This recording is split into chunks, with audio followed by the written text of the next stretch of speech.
रस्ता व पुलाच्या कामाचं प्रलंबित बिल मंजूर करून देण्यासाठी 38,000 रुपयांची लाच मागितल्याच्या तक्रारीनंतर मलकापूर येथील सार्वजनिक बांधकाम विभागाचे शाखा अभियंता विजयकुमार विलास वनमोरे यांना लाचलुचपत प्रतिबंधक विभागाच्या पथकानं रंगेहात पकडला। या कारवाईमुळे सार्वजनिक बांधकाम विभागात एकच खळबळ उडाली। तक्रारदारानं सार्वजनिक बांधकाम विभागामार्फत मंजूर झालेली रस्ता, गटारे आणि पुलांची कामं पूर्ण केली होती।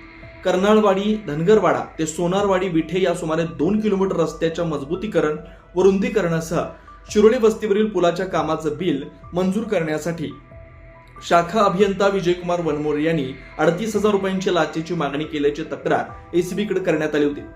तक्रारीची पडताळणी करून एसीबीने सापळा रचला।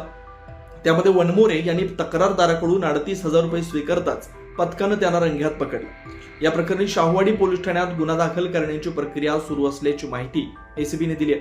आरोपी विजयकुमार वनमोरे हे सार्वजनिक बांधकाम विभाग शाहूवाडी इथं शाखा अभियंता वर्ग 2 म्हणून कार्यरत असून त्यांचं मूळ गाव कराड, जिल्हा सातारा आहे। ही कारवाई एसीबीच्या वरिष्ठ अधिकाऱ्यांच्या मार्गदर्शनाखाली करण्यात आली आहे।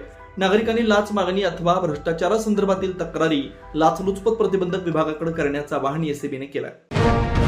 अशाच ताज्या अपडेटसाठी महासत्ता न्यूजला सबस्क्राईब करा।